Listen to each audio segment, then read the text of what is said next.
جب ایک میں نئی مخلوق پیدا کرنے والا ہوں اور وہ خلافت کے لیے زمین کی، فی الارض خلیفہ، یہ لفظ کو اپنے ذہن میں سیو کر لیجیے۔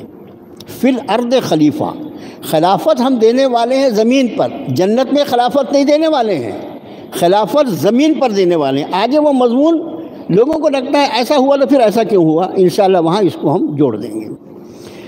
فرشتوں نے اس کے پہلے جنوں کے معمولات دیکھے تھے، ان کو لگا ایک مخلوق کو اللہ نے پیدا کیا تھا تو انہوں نے جو کچھ کیا ہے یہ مخلوق بھی تو ویسی نہیں ہوگی، اس لیے انہوں نے عرض کیا کہ فرمایا قالوا اتجعل فیہا من یفسد فیہا ویسفک الدماء، اب اس زمین میں ایسی مخلوق کو بنائیں گے جو یہاں فساد کرے، خون خرابہ کرے۔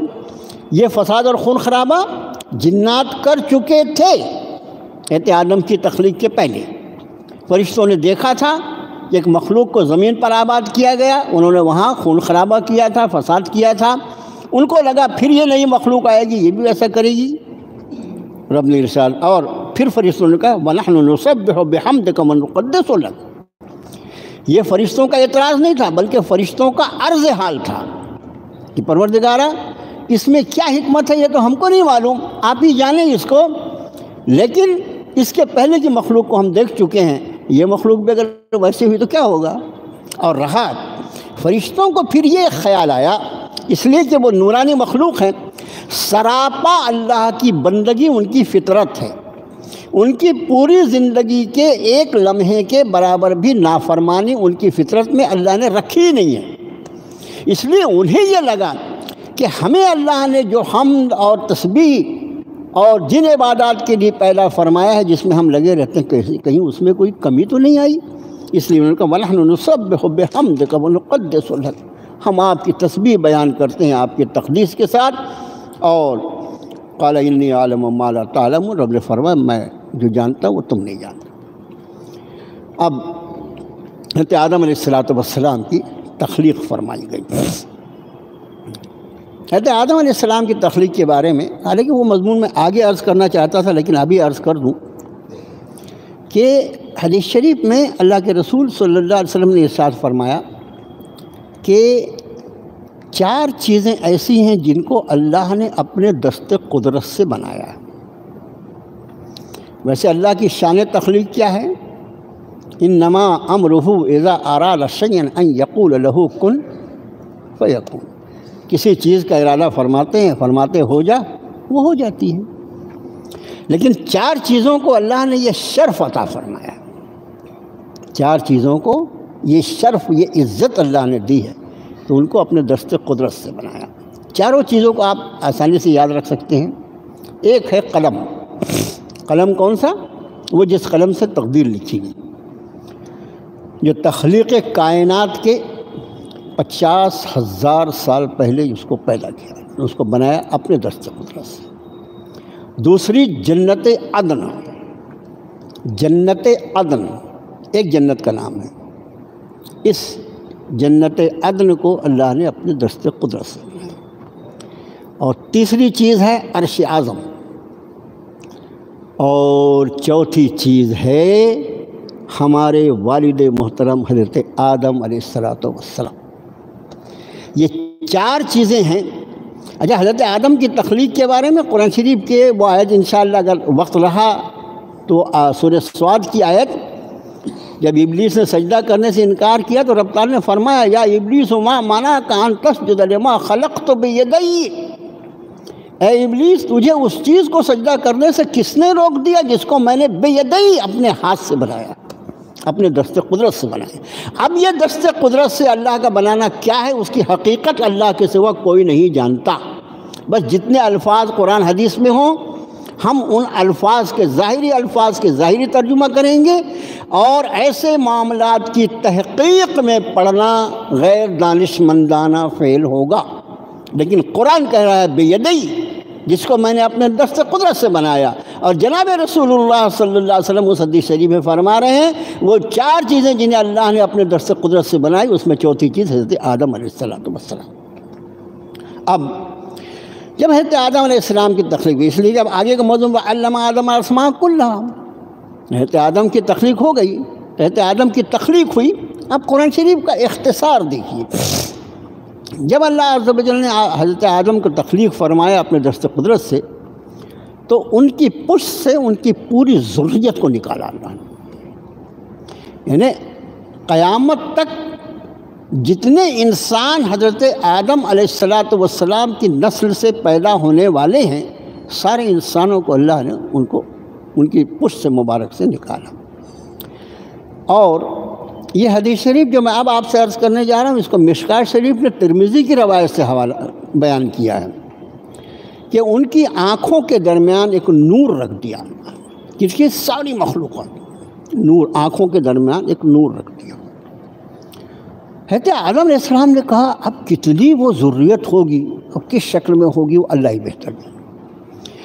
ان سب کو دیکھ کر حضرت آدم نے کہا یا اللہ یہ کیا ہے؟ رب تعالیٰ نے ارشاد فرمایا آدم یہ تمہاری اولاد ہے، یہ تمہاری اولاد ہے۔ اب اس میں ایک شخص ایسے تھے جن کا نور جو ہے وہ حضرت آدم علیہ السلام کو بہت پسند آیا، جو سب کے آنکھوں کے درمیان نور تھا، ایک شخص ایسے تھے ان کا نور حضرت آدم علیہ السلام کو بہت پسند آیا۔ حضرت آدم نے پوچھا یہ کون ہے؟ رب تعالیٰ نے فرمایا یہ تمہارے بیٹے داؤد ہیں، حضرت داؤد علیہ السلام۔ حضرت آدم نے پوچھا پروردگارہ ان کی عمر کتنے رکھی ہے آپ نے؟ رب تعالیٰ نے جواب میں ارشاد فرمایا 60 سال۔ حضرت آدم کو وہ اتنے اچھے لگے کہ حضرت آدم نے کہا پروردگارہ میری عمر سے 40 سال داؤد کو دے دی۔ رب نے فرمایا ٹھیک ہے۔ اب اگلی حدیث اسی حدیث سے ملتے، یا تو یہ کہ اگلی حدیث ہے یا تو اسی حدیث شریف کا آگے کا مضمون ہے۔ حضرت آدم علیہ السلام کی عمر مبارک جو اللہ نے طے فرمائی تھی اس میں 40 سال باقی تھے کہ ملک الموت تشریف لائے۔ السلام علیکم۔ انبیاء کے لیے یہ مخصوص معاملہ ہوتا ہے اللہ کا کہ انبیاء کی ارواح کو ان کے جسم مبارک سے قبض کرنے کے لیے ملک الموت کو اجازت لینی پڑتی ہے۔ اچھا ان کو معلوم ہے، اللہ خوب جانے اس بات کو کہ یہ ہمارے نبی ہیں، یہ ہمارے یہاں بھلا کیوں نہیں آنا چاہیں گے، اس لیے ان سے اجازت لی جاتی ہے۔ ہم سے اور آپ سے پوچھے والا ملک الموت، تو میں تو آپ کا نام بتا دوں اور آپ میرا نام بتا دیں، ایسے ہی ہوگا نا۔ تو حضرات انبیاء سے پوچھا جاتا ہے، ان کا مخصوص انبیاء کی الگ ہی اللہ نے ان کی شان اور عظمت رکھی ہے۔ اب 40 سال حضرت آدم علیہ السلام کو ان کی عمر معلوم تھی، اللہ نے بتا دیا تھا کہ ان کو اتنے سال رہنا ہے۔ ابھی 40 سال باقی تھے اور ملک الموت آ گئے۔ تو آدم علیہ السلام نے فرمایا کیوں ابھی کیسے آ گئے بھائی؟ ابھی 40 سال میرے عمر کے باقی ہیں نا۔ تو ملک الموت نے اللہ عز و جل نے پہلے ان کو بتا دیا تھا کہ آدم کیا کہنے والے، وہ عالم الغیب والشہادہ ہیں۔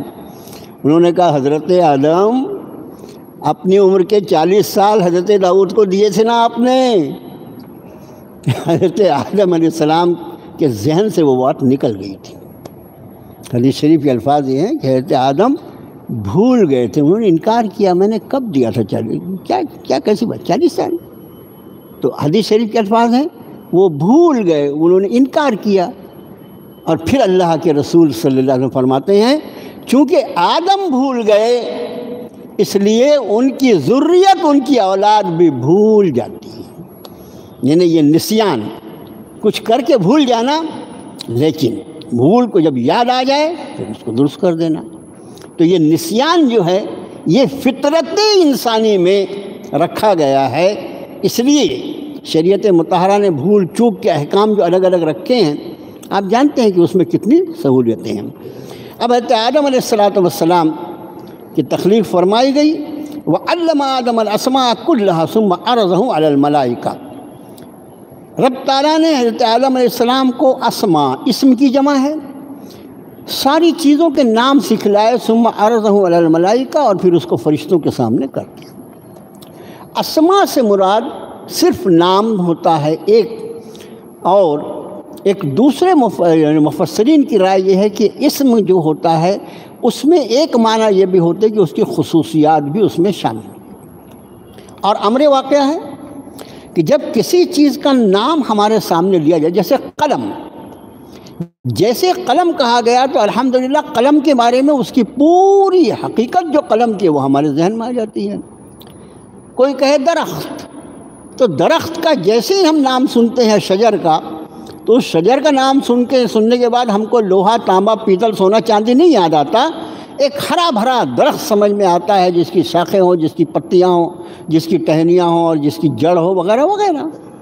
تو اسم کی خاصیت یہ ہے کہ اس کے خواص، تو حضرت آدم علیہ السلام کو اللہ نے وہ ساری چیزیں جو یہاں عطا کی جانے والی تھیں ان چیزوں کے نام ان کے خواص کے ساتھ، یہ بہت ساری ایسی چیزیں ہیں جن کا کوئی وجود دیکھنے کے لیے نہیں ہوتا، جیسے بھوک، پیاس، نیند، تکان، آرام، یہ دکھائی دیتی ہیں چیزیں، یہ آدمی پہ طاری ہوتی ہیں۔ تو ان ساری چیزوں کے نام رب تعالیٰ نے سکھلائے ان کی خصوصیات کے ساتھ۔ ثم عرضهم علی الملائکہ، اور پھر ان چیزوں کو نام حضرت آدم کو سکھانے کے بعد اس کو فرشتوں کے سامنے کر دیا۔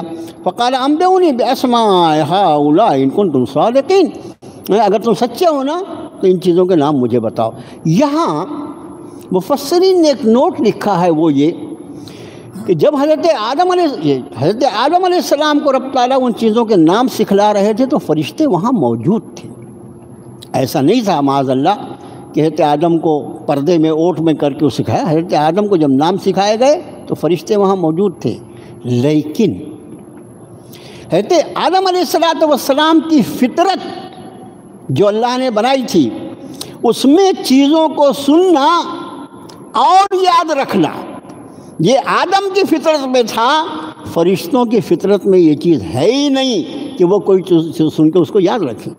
اس لیے نام جب حضرت آدم کو سکھلائے گئے تو فرشتے سن رہے تھے، لیکن اس کو اخذ کرنے کی صلاحیت اللہ نے سیدنا آدم کو دی تھی، فرشتوں کو نہیں دی تھی۔ اس لیے جب رب تعالیٰ نے ان سے پوچھا کہ تم اگر جانتے ہو تو بتاؤ ان چیزوں کے نام، انہوں نے کہا قالوا سبحانک لا علم لنا الا ما علمتنا انک انت العلیم الحکیم، کہ پاک ہے آپ کی ذات، ہمیں کچھ نہیں معلوم سوائے اس کے، یہ علم ہمیں نہیں دیا گیا ہے۔ یہ علم کو اخذ کرنا، ایک ہوتا ہے علم اور دوسرا ہوتی ہے اس علم کی، جیسے ایک استاد اپنی اسکول میں جو مختلف بچوں کو پڑھاتا ہے، آپ دیکھیں ایک کلاس میں ہمارے ہاں تو اللہ کی پناہ کتنے فرض کیجئے 20 بچے ہوں، کیا 20 کے 20 بچے جو ہوتے ہیں وہ میرٹ کے ہوتے ہیں؟ نہیں، اس میں بعض بچے میرٹ کے ہوتے ہیں، بعض فرسٹ ڈویژن کے ہوتے ہیں، بعض سیکنڈ کے ہوتے ہیں، بعض تھرڈ کے ہوتے ہیں اور بعض فیل والے ہوتے ہیں۔ حالانکہ استاد جس انداز میں بتاتا ہے وہ سب کے لیے عام ہوتا ہے، لیکن ان کے اخذ کرنے کی طاقت الگ الگ ہوتی ہے۔ اسی طرح یہ اخذ کرنے کی طاقت انسان میں اللہ نے رکھی ہے، فرشتے اس سے خالی رکھے، اس لیے انہوں نے اپنی معذوری ظاہر کر دی۔ وہ انسان کی طرح معذور مخلوق نہیں، ساری معذوری انسان کو ہی آتی ہے۔ فرشتوں نے عرض کر دیا پروردگارہ ہمیں کچھ نہیں معلوم سوائے اس کے جو آپ نے ہم کو سکھلایا ہے، انک انت العلیم الحکیم، علم اور حکمت تو آپ ہی کی صفات ہیں۔ حضرت نے فرمایا قال یا آدم انبئہم باسمائہم، فرمایا یا آدم انبئہم، یہ ہم جمع کا صیغہ ہے، بتاؤ انہیں۔ پہلی اوپر کی جو آیت تھی وہ فقال انبئونی، فرشتوں سے فرمایا تھا مجھے نام ان چیزوں کے بتاؤ، انبئونی نہیں یعنی مجھے ان چیزوں کے نام بتاؤ۔ فرشتوں نے معذرت ظاہر کی، فرشتوں نے یہ اعلان کر دیا ہمیں ان چیزوں کے نام نہیں معلوم۔ اب رب تعالیٰ حضرت آدم سے فرماتے ہیں یا آدم انبئہم باسمائہم، آدم انہیں بتاؤ ان چیزوں کے نام۔ کنہیں بتاؤ؟ یہ فرشتے جو ہیں نا، ان کے سامنے میں نے تم کو نام سکھلائے ہیں اور ان کو سمجھ میں نہیں آئے، یہ یاد نہیں رکھ سکے۔ آدم ان فرشتوں کو ان کے نام سے بتلاؤ۔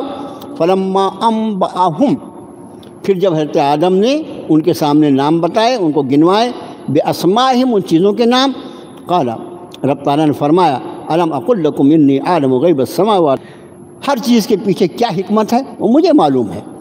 دیکھو اصل یہ ظاہر کرنا تھا کہ زمین میں خلافت کو جس کو دیا جانا ہے اس میں کچھ وہ صلاحیتیں چاہیے جو میں نے آدم میں پیدا کی ہیں، ان صلاحیتوں کو تم میں نے نہیں رکھی ہے۔ اور ان صلاحیتوں میں سب سے پہلے جو چیز رب تعالیٰ نے فرشتوں پر انسان کی فضیلت، کوئی حرج نہیں ہے کہنے میں، فرشتوں پر انسان کی فضیلت کو جس اللہ نے انسان کی صلاحیت کے ذریعے واضح فرمایا وہ ہے صلاحیت علم۔ اس سے آپ انداز فرمائیں کہ علم کی کتنی اہمیت ہے۔ اب دو نکات یہاں یاد رکھیں۔ حضرت آدم علیہ السلام کی تخلیق کے بعد سب سے پہلا کیا ہوا؟ گویا سب سے پہلے علم کے سیکھنے اور سکھانے کا واقعہ پیش آیا۔ علم آدم الاسماء کلہا، علم آدم الاسماء کلہا، اللہ نے حضرت آدم کو چیزوں کے نام سکھلائے۔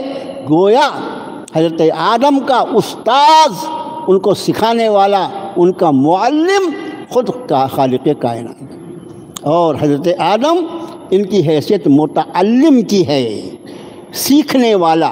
سیکھنے والے کو متعلم کہا جاتا ہے، سکھانے والے کو معلم کہا جاتا ہے۔ تو تخلیق آدم کے بعد جو سب سے پہلا واقعہ ظہور پذیر ہوا وہ یہ کہ رب کائنات معلم تھے اور حضرت آدم متعلم تھے، سیکھ رہے تھے، اور اس کے بعد جب ان کو نام سکھلا دیے گئے تو حضرت آدم علیہ نبی علیہ السلام کو اللہ نے معلم بنایا فرشتوں کا۔ فرشتے ان ناموں کو نہیں جانتے تھے، رب تعالیٰ نے حضرت آدم سے فرمایا تم ان کے نام ان کو سکھا دو، ان کے نام بتلا دو۔ حضرت آدم نے ان کے نام حضرات ملائکہ کو بتائے۔ سب سے پہلا واقعہ پیش آیا۔ ان کی حقیقت کیا ہے، اس کی عظمت کیا ہے، اور پھر اس امت مسلمہ کے علم کے معاملے میں حالت کیا ہے۔ علم کی بنیاد وہ علم ہے، یہ سمجھ لو، علم کی بنیاد ذات الہی ہے، ہر چیز کا علم۔ جیسے آپ سورہ اپنے آیت الکرسی میں پڑھتے ہیں نا، وَلَا يُحِيطُونَ بِعِلْمِهِ إِلَّا بِمَا شَاءَ، اللہ کے علم سے کسی چیز کا کوئی احاطہ نہیں کر سکتا الا بما شاء، سوائے اس کے جو وہ چاہے۔ علم اللہ کی وہ صفت ہے، اپنے علم میں سے جس کو جتنا دینا چاہے وہ عطا فرماتا۔ یہاں پر یہ ہوا کہ حضرات ملائکہ کو حضرت آدم نے نام گنوا دیے۔ رب تعالیٰ نے فرمایا میں نے تم سے کہا تھا کہ تم وہ نہیں جو میں سارا غیب جانتا۔ اب اس کے بعد واقعہ ہوا وَإِذْ قُلْنَا لِلْمَلَائِكَةِ اسْجُدُوا لِآدَمَ فَسَجَدُوا إِلَّا إِبْلِيسَ أَبَىٰ وَاسْتَكْبَرَ وَكَانَ مِنَ الْكَافِرِينَ۔ ہم نے کہا فرشتوں آدم کو سجدہ کرو۔ یہ سجدہ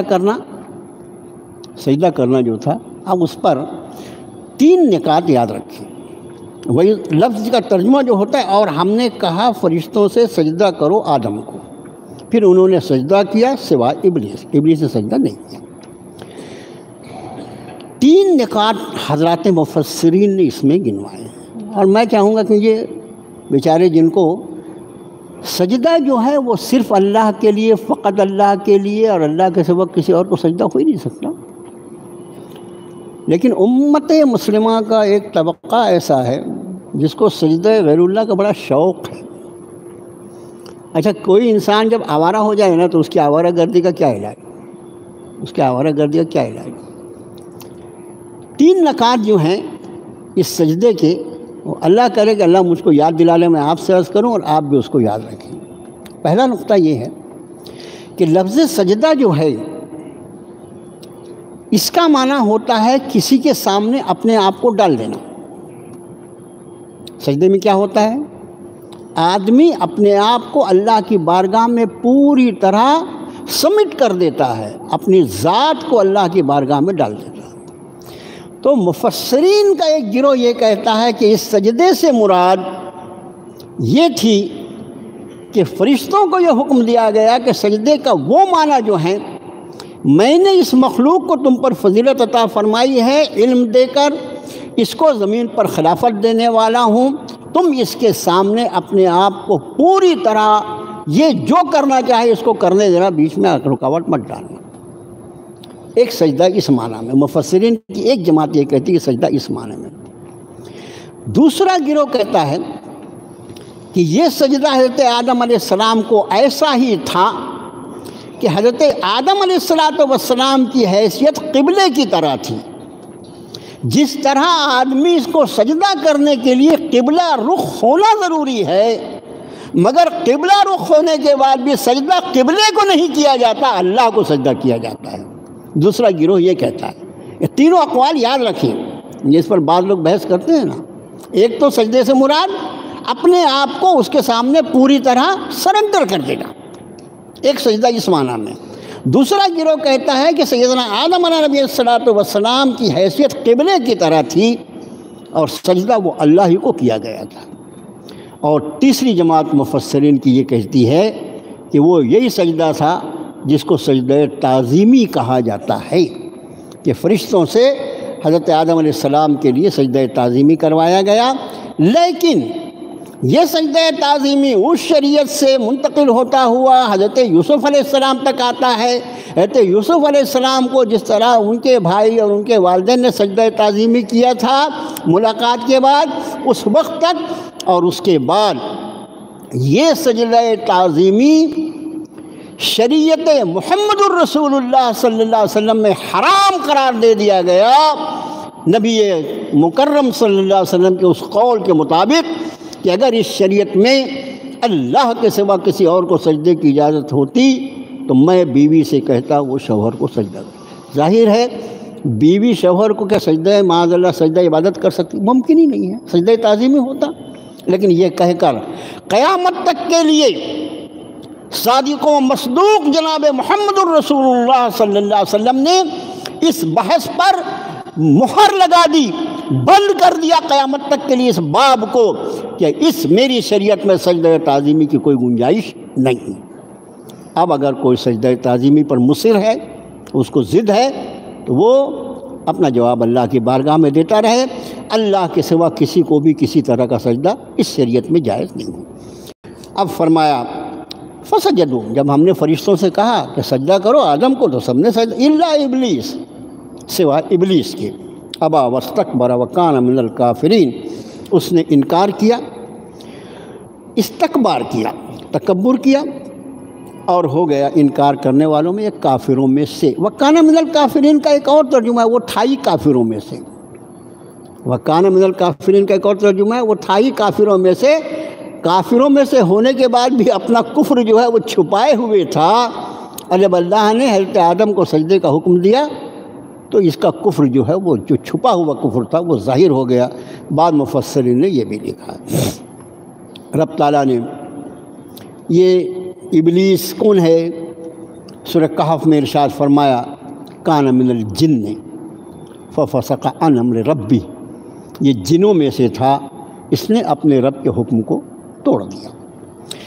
اس کے پہلے جو میں نے شروع میں عرض کیا درس کے کہ یہاں جنات آباد تھے، جب وہ جنات کو فرشتوں کے ذریعے اللہ نے ان کو فنا کے گھاٹ اتارا تو ایک شخص جو تھا بڑا عابد زاہد، بڑا خوبصورت، یعنی ہمارے جیسا رومال ڈال کے آبا اور قبا پہن کے نظر نیچی، بڑا خوبصورت، بڑا زاہد، فرشتوں کو لگا کہ بڑا خوبصورت اور بڑا نیک آدمی ہے، اس کو کیا مارنا۔ اجازت طلب کی رب تعالیٰ سے کہ پروردگارہ اجازت ہو تو اس کو ڈالیں اوپر۔ ہونا وہی تھا جو اللہ نے سب کچھ مقرر فرما رکھا تھا، یہ ہونا تھا، اس لیے فرشتوں کو اجازت دے دی گئی، ڈالو اس کو۔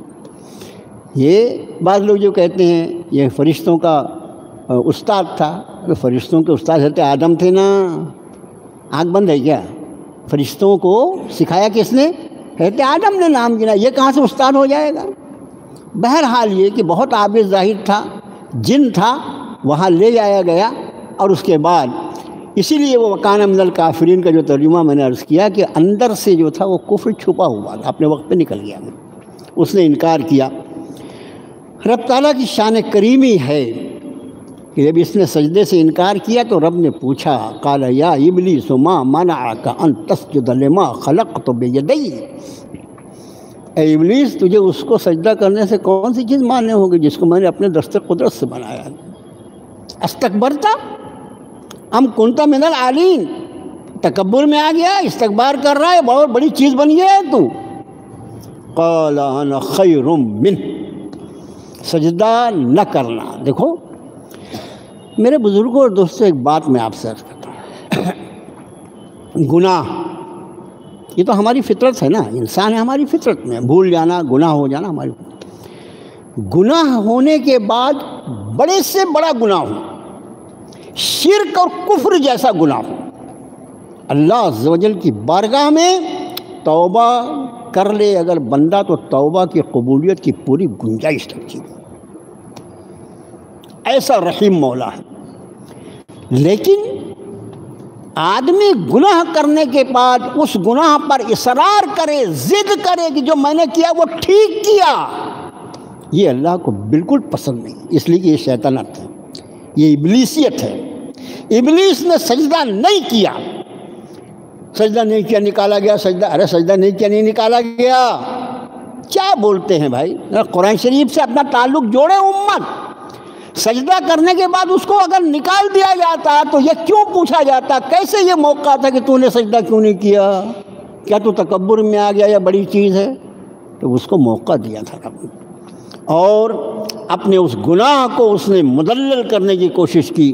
قال انا خیق کیا، تب رب کائنات نے فرمایا قال فاخرج منہا فانک رجیم، نکل یہاں سے مردود کہیں کہ اس پر اس کو وہاں سے نکالا گیا۔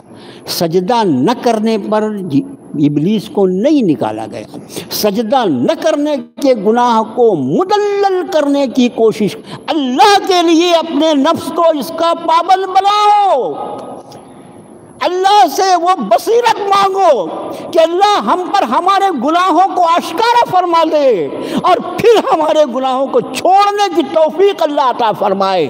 اور اس لیے کہ گناہوں پر اگر آدمی مصر ہو جائے، ضد کرے، تو اللہ کے نزدیک وہ راندہ درگاہ ہو جاتا۔ تو رب نے فرمایا جب راندہ درگاہ ہو جاتا، تو رب نے فرمایا جب اس نے اس پر ضد کیا اور مدلل کیا، اس کی دلیل دی، فرمایا قال فاخرج، ضد کیا اور مدلل کیا، اس کی دلیل دی، فرمایا قال فاخرج منها فانک رجیم وان علیک لعنتی الی یوم الدین، قیامت کے دن تک تجھ پر میری لعنت برستی رہی۔ اس لیے اس کو ملعون کہا جاتا ہے، ابلیس کو جو ملعون کہا جاتا ہے یہ آیت شریفہ ہے کہ تجھ پر الی یوم الدین، قیامت کے دن تک، انصاف کے دن تک تجھ پر میری لعنت برستی رہی۔ اب اس مردود کی ذرا جسارت دیکھو، قال رب فانظرنی الی یوم یبعثون۔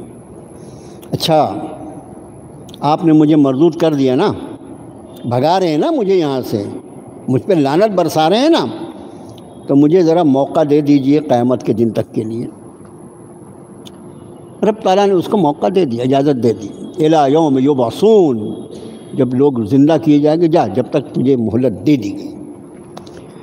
اب اس مردود کا جملہ دیکھو، قال فبعزتک لاغوینہم اجمعین، یہ ابلیس کہتا ہے قسم تیری عزت اور جلال کی، قال فبعزتک لاغوینہم اجمعین، تیری عزت کی قسم کھا کر کہتا ہوں میں ان سب کو اغوا کر لوں گا، ان سب کو بہکا ڈالوں گا، الا عبادک منہم المخلصین، ہاں مگر تیرے خالص بندے جو ہوں گے ان پر میرا زور نہیں چلے گا۔ کیا شیطان ابلیس لگا کے رکھے میرے بھائیوں۔ اس حقیقت کو اس نے وہی واضح کر دیا تھا کہ سب پر اپنا وار چلاؤں گا، سب کو میں پوری طرح اغوا کر لوں گا، گمراہ کر دوں گا، الا عبادک منہم المخلصین، مگر جو تیرے خالص بندے ہوں گے وہ ان پر میرا زور نہیں چلے گا۔ تیرے خالص بندے، ان کے علاوہ جتنے ہوں گے سب کو۔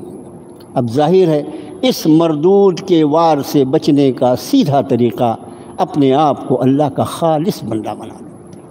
یہ سب قرآن ہے، یہ سورہ صاد 23ویں پارے میں، سورہ صاد کا بالکل آخری حصہ جو اس وقت آپ کا خادم آپ کو پڑھ کے سنا رہا ہے۔ گویا خود ہمارے اس ازلی دشمن نے یہ اعلان کر دیا کہ وہ تو اپنی دشمنی کے وار کرتا ہی رہے گا، لیکن اللہ کے خالص بندے جو اخلاص کے ساتھ اللہ کی بندگی کرنے والے ہوں گے، اس کے وار کا ان پر کوئی اثر نہیں، اس کا اعلان ہے۔ یہ ہم امت مسلمہ کو کیوں سمجھ میں نہیں آتا؟ اور اس کے بعد پھر رب نے بھی فرمایا قال فالحق والحق اقول، فرمایا میں سچ کہتا ہوں اور میں تو ہمیشہ سچ ہی کہا کرتا ہوں، لَأَمْلَأَنَّ جَهَنَّمَ مِنْكَ وَمِمَّنْ تَبِعَكَ مِنْهُمْ أَجْمَعِينَ، تجھ سے اور جو تیری اتباع کر کے آئیں گے ان سے میں جہنم کو بھر کے رکھوں گا۔ کتنا اہم مضمون قرآن نے بیان فرمایا۔ اتنا حصہ خالی سورہ صاد کا دیکھ لو، آدمی کو دال آٹے کا بھاؤ معلوم ہو جائے کہ ہمارا کیا معاملہ ہے، ہمارے پیچھے کیسا دشمن لگا ہوا ہے جس کی شب و روز یہ کوشش ہے کہ ہم کسی طرح اس کا نوالا بن کے جہنم کا ایندھن بن جائیں، اور ہمارے رب نے اس جہنم سے بچانے کے لیے ہمارے لیے کتنے انتظامات فرما دیے، اتنے انتظامات کی، اتنے سارے انتظامات کے بعد بھی اگر کوئی جہنم میں جاتا ہے تو یہ کہنے کے لیے پوری جسارت کر سکتا ہے کوئی آدمی کہ اس نے منتخب کر لیا کہ مجھے جہنم ہی میں جانا اور کہیں جانے نہیں۔ اب آگے کا مضمون، وَقُلْنَا يَا آدَمُ اسْكُنْ أَنْتَ وَزَوْجُكَ الْجَنَّةَ وَكُلَا مِنْهَا رَغَدًا حَيْثُ شِئْتُمَا وَلَا تَقْرَبَا هَٰذِهِ الشَّجَرَةَ فَتَكُونَا مِنَ الظَّالِمِينَ۔ ہم نے کہا آدم رہو تم اور تمہاری بیوی، اب رہو تم اور تمہاری بیوی کہاں سے آ گئی؟ اس کو قرآن شریف جو ہے وہ اختصار کے ساتھ مضامین کو بیان فرماتا ہے۔ حضرت آدم علیہ السلام کو اس واقعے کے بعد اللہ نے جنت میں سکونت عطا فرمائی، اور پھر اللہ بہتر جانے کتنے دنوں تک حضرت جنت میں اکیلے رہے حضرت آدم۔ حدیث شریف میں آتا ہے کہ تنہائی حضرت کو بہت بار گزر رہی تھی۔ عرض کیا پروردگارا اکیلا ہوں، عجیب لگتا ہے۔ رب تعالیٰ نے حضرت آدم علیہ السلام کی پسلی سے جنت میں ہی حضرت حوا کو پیدا کیا۔ حضرت آدم علیہ السلام کا یہ جو واقعہ پورا آیا، یہ بعض علماء یہ کہتے ہیں کہ جنت میں ہوا، لیکن زیادہ کثیر تعداد یہ ہے کہ وہ کہتی ہے جنت میں۔ لیکن سیدنا حضرت حوا کی پیدائش جو ہے یہ تو جنت میں طے ہے۔ اس کا معنی ہم یہ کہہ سکتے ہیں کہ اللہ عز و جل نے پیدائش کے اعتبار سے بھی عورت کو یہ شرف عطا فرمایا کہ وہ جنت میں پیدا کی گئی ہے۔ حضرت آدم علیہ السلام کو رب تعالیٰ نے اپنے دست قدرت سے بنایا، مٹی سے بنایا، اور حضرت حوا کو ان کی بائیں پسلی سے نکالا، اور اس کے بعد یہ فرمایا کہ رہو تم اور تمہاری بیوی جنت میں، وَكُلَا مِنْهَا رَغَدًا حَيْثُ شِئْتُمَا، جہاں سے جی چاہے جی بھر کے کھاؤ۔ یہاں پر تو کھانے کے پہلے سوچنا پڑتا ہے کیا ہوگا۔ جنت جو ہے ماشاءاللہ جنت ہے، وہ تو یہ اجازت دے دی گئی، وَلَا تَقْرَبَا هَٰذِهِ الشَّجَرَةَ، هَٰذِهِ الشَّجَرَةَ، اس درخت کے قریب نہیں جانا۔ اب یہ درخت کائے کا تھا، کیا ضرورت ہے آپ کو معلوم کرنے کی، یہاں پر کھانا بند کر دیں گے۔ اب اس میں ہمارے یہاں کیا ہے، میں آپ سے بہت ادب سے عرض کرتا ہوں کہ غیر ضروری چیزوں کے چکر میں مت پڑا کرو، جس چیز کی ضرورت نہیں۔ اللہ تعالیٰ پوچھیں گے قیامت میں، اگر اللہ تعالیٰ کو پوچھنا ہوتا تو یہاں درخت کا نام لے لیتے ہیں، فنا درخت۔ اب درخت کا نام نہیں لیا اللہ نے۔ اس میں ہمارے جب اللہ تعالیٰ نے 92 میں حج کا موقع عطا فرمایا تھا تو مولانا مکی صاحب الحمدللہ آج بھی وہ حیات ہیں، اور ان کا جملہ، وہ ہندوستان والے وہ بہت طنز کرتے ہیں اور صحیح کرتے ہیں، بولے وہ ہندوستان والوں کو معلوم کہاں سے معلوم ہوگا کہ وہ گیہوں، ارے گیہوں کا کہیں درخت ہوتا ہے یہ پودا ہوتا ہے، وہ گیہوں جو لوگ کہتے ہیں گیہوں کا درخت ہوتا ہے، گیہوں کا پودا ہوتا ہے۔ بہرحال قرآن شریف میں بھی اس کا نام نہیں اور احادیث مبارکہ میں بھی اس کا تذکرہ نہیں۔ کوئی ایک درخت تھا جس سے رب تعالیٰ نے منع فرمایا کہ وَلَا تَقْرَبَا هَٰذِهِ الشَّجَرَةَ، بس اس درخت کے قریب نہیں جانا، باقی پوری جنت تمہارے لیے مباح ہے، اس کے قریب نہ جانا۔ فَتَكُونَا مِنَ الظَّالِمِينَ، ورنہ اپنا نقصان کر جالو گے۔ فَأَضَلَّهُمَ الشَّيْطَانُ عَنْهَا، پھر اس باب میں، اس درخت کے باب میں شیطان نے ان کو لغزش دے دی۔ اب میرے بھائیو درس کا بالکل آخری وقت آ رہا ہے، ورنہ سورہ طٰہٰ کی آیتیں اس کے ساتھ اگر جوڑ دی جائیں، اس واقعے کو سورۃ الاعراف میں اور سورہ طٰہٰ میں بھی رب تعالیٰ نے بیان فرمایا، ان کے ساتھ ان آیتوں کو ملا کر دیکھا جائے تو الحمدللہ پورا واقعہ سمجھ میں آ جاتا ہے۔ شیطان نے یہ لغزش کیسے دی، اس کے لیے ایک لفظ یاد رکھو سورۃ طٰہٰ، وَقَاسَمَهُمَا، حضرت آدم کو لغزش کیسے ہوئی اس معاملے میں؟ وقاسمہما، ایک لفظ یہ اس لیے میں آپ کو بتا رہا ہوں کہ سیدنا آدم اللہ کے نبی ہیں، وہ پہلے انسان بھی ہیں اور پہلے نبی بھی ہیں۔ اللہ نے قرآن کہتا ہے کہ ان کے سامنے، ان دونوں کے سامنے، وقاسمہما، حضرت آدم اور حضرت حوا دونوں کے سامنے اس نے اللہ کی قسمیں کھائی تھیں۔ تو جس چیز سے حضرت آدم کو، میرے والد کو لغزش ہوئی، اللہ کے نام کی قسم حضور نے کھائی تھی، اللہ کی عظمت کی وجہ سے، اس کی قسم کھانے کی وجہ سے حضرت آدم کو لغزش ہو گئی۔ یہ نقطہ ہمیشہ یاد رکھو، نبی کی عصمت، نبی کی عزت، نبی کا مقام، کوئی کبیرہ صغیرہ کوئی گناہ ان سے نہیں ہو سکتا۔ اللہ کے نبی ہوتے ہیں، مخصوص انتظامات ہوتے ہیں۔ صرف سورہ طہ کا یہ لفظ وقاسمہما، وہ پوری آیت پڑھیں، وقت ہو جائے گا، وقت ختم ہی ہونے آ رہا ہے اب، کہ ان دونوں کے سامنے اس نے قسم کھائی تھی۔ اور جب کسی کے سامنے کوئی اللہ کی قسم، جھوٹی قسم بھی کھا لے، اور اس کے دل میں جتنی اللہ کی عظمت ہوگی، ہمارے بھی سامنے اگر کوئی کسی معاملے میں اللہ کی قسم کھا لے، ہم کیا کریں گے؟ چپ ہو جائیں گے، اللہ کی قسم اب کیا بولنا ہے؟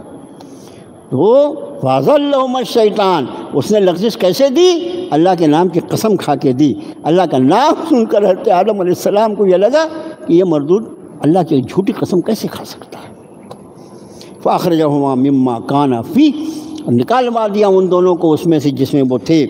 وَقُلْنَا اهْبِطُوا بَعْضُكُمْ لِبَعْضٍ عَدُوٌّ، ہم نے کہا چلو سب کے سب یہاں سے نیچے اتر جاؤ، معاف کیجیے گا، وَقُلْنَا اهْبِطُوا، ہم نے کہا اتر جاؤ یہاں سے، بَعْضُكُمْ لِبَعْضٍ عَدُوٌّ، تمہارے بعض ایک دوسرے کے دشمن ہوں گے، وَلَكُمْ فِي الْأَرْضِ مُسْتَقَرٌّ وَمَتَاعٌ إِلَىٰ، تمہارے لیے زمین میں فائدہ اور جائے قرار ایک مدت کے لیے۔ اب اللہ کے نبی کو جب رب تعالیٰ نے اس درخت کے معاملے میں جب لغزش ہوئی تو حضرت آدم کو چین کیسے آ سکتا تھا؟ جو جتنا اللہ کا چاہنے والا، اللہ کو پہچاننے والا ہوتا ہے، اس کو اللہ کی ناراضگی کا اتنا ہی احساس ہوتا ہے۔ ہمارے دل تو پتھر کے ہو گئے، ہمارے دل پتھر کے ہو گئے، ہم کو اللہ کی رضا اور ناراضگی کا کبھی خیال بھی نہیں آتا۔ میرے اس عمل سے، میرے اس قول سے، میرے اس بولنے سے میرا رب راضی ہوگا یا ناراض ہوگا؟ حضرت آدم علیہ السلام بے قرار ہو گئے، اور پھر فَتَلَقَّىٰ آدَمُ مِن رَبِّهِ كَلِمَاتٍ فَتَابَ عَلَيْهِ، پھر سیکھ لیے حضرت آدم نے اپنے رب سے کچھ کلمات، فتاب علیہ، اور پھر ان کے رب نے ان پر توجہ فرمائی، یعنی ان کی توبہ قبول فرما لی۔ انہ هو التواب الرحیم، بے شک وہ وہی توبہ کا قبول کرنے والا، رحمت فرمانا۔ یہ کون سے الفاظ تھے؟ وہ جو سورۃ الاعراف میں رب تعالیٰ نے فرمایا قال ربنا ظلمنا انفسنا وان لم تغفر لنا وترحمنا لنکونن من الخاسرین، دونوں نے کہا پروردگارا ہم نے اپنا نقصان کر لیا، ربنا ظلمنا انفسنا، اے ہمارے رب ہم نے اپنے آپ پر زیادتی کر لی، اپنا خود کا نقصان کر لیا، وَإِن لَّمْ تَغْفِرْ لَنَا وَتَرْحَمْنَا، اگر آپ ہمیں معاف نہ فرمائے، اگر آپ ہماری مغفرت نہ فرمائے، اگر آپ ہم پر رحم نہ فرمائے تو ہم تو نقصان اٹھانے والوں میں ہو جائیں۔ یہ الفاظ تھے۔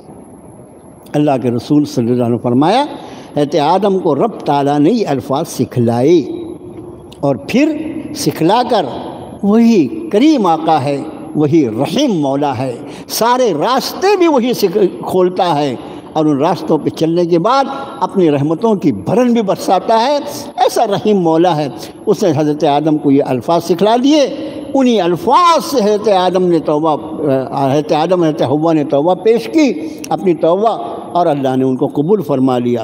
انہ هو التواب الرحیم، بے شک وہ وہی توبہ۔ اب سوال یہ ہے کہ توبہ تو قبول فرما لیا اللہ نے، جو شجر کے معاملے میں شیطان نے لغزش دیا تھا اس کو، توبہ کو تو اللہ نے اس کو قبول فرما لیا، پھر فرمایا قلنا اہبطوا منہا جمیعا، اچھا اب تم سب کے سب یہاں سے نیچے اترو، فإما یأتینکم منی ھدی فمن تبع ھدایا فلا خوف علیہم ولا ھم یحزنون۔ اب کیوں زمین پر اتارا جا رہا ہے؟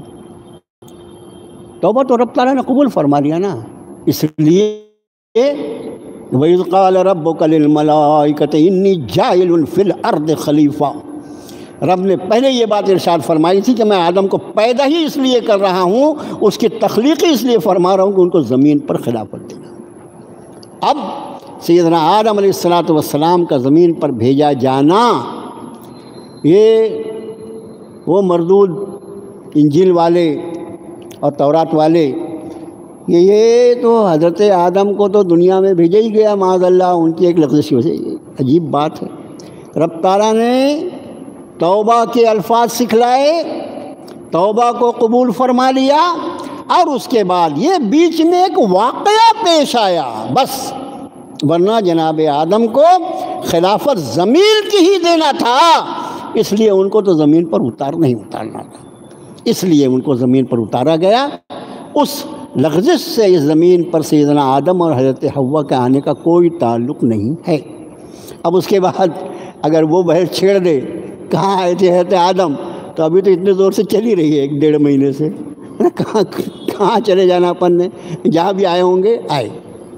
اور اس کے بعد آگے فرمایا کہ ہم نے یہ فرمایا فَإِمَّا يَأْتِيَنَّكُم مِّنِّي هُدًى، جب بھی ہمارے پاس سے ہدایت نامہ آئے، ہدایت آئے، فمن تبع ہدایٰ، کہ جو کوئی میری ہدایت کو قبول کرے، اس کی اتباع کرے، فلا خوف علیہم ولا، بس میرے بھائیوں یہ خیال رکھو، اللہ نے انسان کی ہدایت کے لیے حضرات انبیاء کو مبعوث فرمائے، ان کے بعد ان کے ساتھ ہدایت نامے بھیجے، اور ان ہدایت ناموں کی یہ صفت رکھی کہ جو ان ہدایت پر عمل کرے گا لا خوف علیہم ولا هم یحزنون، خوف اور غم، ہر طرح کے خوف اور غم سے اللہ اس کو نجات عطا فرمائے۔ یہ خوف اور غم صرف آخرت کے لیے نہیں، دنیا کے لیے بھی۔ خوف اور غم میں جو فرق اہل لغت نے کیا ہے، کسی ناپسندیدہ واقعہ کے پیش آنے کے پہلے جو دھڑکا لگا ہوتا ہے وہ خوف کہلاتا ہے، اور کسی ناپسندیدہ واقعے کے پیش آنے کے بعد جو کیفیت ہوتی ہے وہ غم کہلاتی ہے۔ نہ کوئی خوف اور نہ کوئی غم، ہر اس شخص کے لیے اللہ کی طرف سے یہ بشارت ہے جو اللہ کے بھیجے گئے ہدایت نامے کے مطابق اپنی زندگی گزارے گا، اور اس پر زندگی گزارنے کے لیے اپنی عقل اور اپنی سوچ نہیں، بلکہ جن پر اللہ نے اس ہدایت نامے کو نازل فرمایا ہے انہی کے طریقے پر وہ اس ہدایت نامے پر عمل کرے گا، تو اس کو اللہ تعالی ہر خوف اور غم سے نجات عطا فرمائے۔ اگلی آیت میں فرمایا والذین کفروا، وہ لوگ جنہوں نے انکار کیا، وکذبوا بآیاتنا، اور ہماری آیتوں کی تکذیب کی، اولئک اصحاب النار هم فیہا خالدون، یہ سارے کے سارے آگ والے ہوں گے اور وہ ہمیشہ ہمیشہ اس میں رہیں گے۔ اللہ ہماری حفاظت فرمائے، اللہ اپنی ہدایت کی روشنی میں ہمیں زندگی گزارنے کی توفیق عطا فرمائے۔ ایک دعائے مغفرت ہمارے بھائی نظام صاحب کوئلے والے، ان کی والدہ محترمہ کے لیے 2 ہفتے دعا کی گئی، لیکن قضاء و قدر کا فیصلہ اللہ کا ہوتا ہے۔ پچھلے جمعے وہ محترمہ اللہ نے اپنے بارگاہ میں ان کو طلب فرما لیا، ہمارے بھائی نظام کی والدہ صاحبہ کو۔ ہم محترمہ کے لیے دعا کرتے ہیں کہ اللہ تعالیٰ ان کی بال بال مغفرت فرمائے، ان کے سیئات کو اللہ حسنات سے مبدل فرما دے، اور ان کے لواحقین کو اللہ صبر جمیل عطا فرمائے۔ اللہ تعالیٰ ہمارے سارے مریضوں کو شفائے کاملہ عاجلہ مستقلہ عطا فرمائے۔ اللہ ہمارے سارے مریضوں کو شفائے کاملہ عاجلہ مستقلہ عطا فرما دے۔ اللہ ہر پریشان حال کی پریشانی کو دور فرما دے۔ اللہ ہر پریشان حال کی پریشانی کو دور فرما دے۔ اللہ امت مسلمہ پر رحم و کرم کی چادر ڈال دے۔ اللہ ان کی حفاظت کے فیصلے فرما۔ اللہ وہ ظالم اور جابر جو اہل ایمان کے پیچھے پڑے ہوئے ہیں، الہ العالمین اب اس دنیا سے اللہ اس صفحہ ہستی سے ان کو مٹانے کے فیصلے صادر فرما دے مولا۔ اے اللہ اہل ایمان کو پوری آزادی کے ساتھ تیرا نام لے کر اور تیری عبادت کے مواقع فراہم فرما دے۔ وصلی اللہ تعالیٰ علی خیر خلقہ محمد وآلہ وسلم۔